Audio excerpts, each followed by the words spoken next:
Pour tout te dire, il faut que tu saches que Léa et moi, de toute façon, au début, on s'est juré d'être sérieux. Elle s'est juré de ne pas faire de bêtises et qu'elle n'allait pas là-bas pour ça. Il faut savoir qu'elle était vraiment en sanglots et en pleurs et prêt même à pas faire l'émission le jour du départ. On s'était promis que le seul coup de fil qu'il aurait dû y avoir le dimanche, eh ben, il était pour moi. Et écoute, à partir de là, donc je l'ai laissé partir, tout s'est bien passé. Et dimanche, pas d'appel téléphonique. Elle a appelé son papa dimanche pour lui donner de ses nouvelles. Elle n'a pas dit un mot sur moi, sur le message. Donc, chose que son père m'a dit après et que j'ai très mal pris. Donc, je me suis rapproché de la prod en un peu les menaçant, en mettant un peu des pseudos sur Facebook, un peu, on va dire, méchants.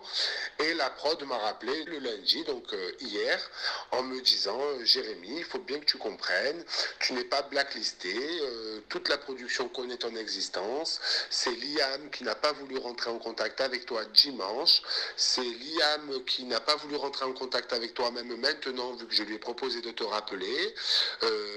Elle devra te rendre des comptes, elle te rendra des comptes quand elle devra te rendre des comptes. Elle m'a dit qu'elle voulait faire son aventure. Donc moi, au jour d'aujourd'hui, je suis juste sans nouvelles de ma femme.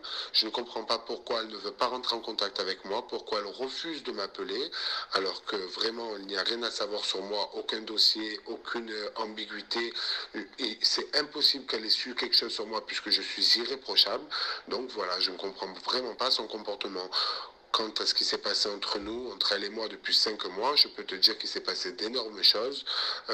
Je veux dire, j'ai été présent pour elle comme elle a été présente pour moi. Et je ne comprends vraiment pas son comportement au jour d'aujourd'hui.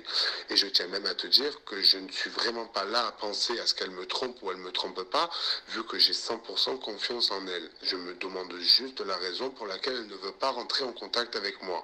Alors si c'est la prod, si elle n'a pas envie de se disputer avec moi, si elle n'a pas envie d'être en conflit avec moi, s'ils lui ont proposé de l'argent pour pas parler avec moi, je ne sais pas, Jérém. Voilà, je peux même te dire que moi je suis contre tout ça. Aujourd'hui, je suis juste sans nouvelles de ma femme. Voilà ce que j'ai à te dire. Je suis simplement dégoûté. Manon, je peux la comprendre, mais Manon encore, elle connaît Julien, c'était chaud la fin. Julien, il est là pour faire son programme, il est là pour se montrer. Moi, Léa, elle est là-bas pour se faire plaisir. Elle est là-bas pour kiffer sa life, elle est là-bas pour se faire sa notoriété. Elle est vraiment pas là-bas pour baiser ou pour aguicher ni qui que ce soit, même si la prod lui dit quoi. Aujourd'hui, on habite ensemble, on a un appartement ensemble, on a un chien ensemble. Voilà quoi, voilà. On devait se marier le 25 juillet. Donc je te la donne cette info. Voilà, le mariage était prévu entre Léa et moi le 25 juillet. Avant d'être avec Liam, j'étais avec une copine à moi de 8 ans. Je devais me marier. J'ai annulé mon mariage 3 jours avant. Donc j'ai fait pleurer mon père, ma mère. J'ai pris des sales initiatives. C'est pour ça que je te dis, j'ai quand même quelques acquis avec Léa que je ne comprends pas et que pour moi, elle est inacceptable et impensable qu'elle me zappe au bout d'une semaine. Je ne comprends vraiment pas. À part si la prod est par derrière et Liam, elle est vraiment pas intéressée ni par l'argent, ni par le cul, ni par voilà, je n'arrive pas à trouver la solution au problème.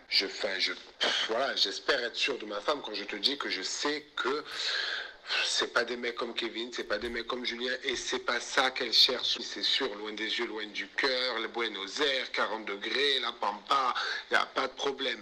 Mais vraiment, pas Liam. Une autre fille fragile d'esprit, il n'y a pas de souci, mais pas Liam. Elle n'a pas un demi-caractère, Jérém. Toi, tu l'as vu, tu l'as sondé, tu l'as balisé. Je te jure que je ne sais pas, mais il doit bien y avoir une autre raison que la tromperie ou la coucherie, parce que je te promets que je la sens pas comme ça. Vraiment, Jérém, je vois toutes les opportunités, toutes les stratégies possibles, mais je vois pas celle où vraiment elle veut pas rentrer en contact avec moi parce qu'elle a peur de me l'avouer. Et quand bien même, une fille comme Liam, maintenant, aujourd'hui, elle couche avec quelqu'un ou elle fait quelque chose, elle m'appelle, elle me dit Coco, c'est fini. Coco, rentre chez toi. Coco, vache ta mère. Mais elle ne me laisse pas sans nouvelles. Elle ne me laisse pas dans l'interrogation. Je peux t'assurer que ce n'est pas elle. Bien sûr que je me fais du souci. Bien sûr que je ne sais pas ce qui se passe. Je veux avoir ma femme au téléphone. Je veux savoir ce qui se passe.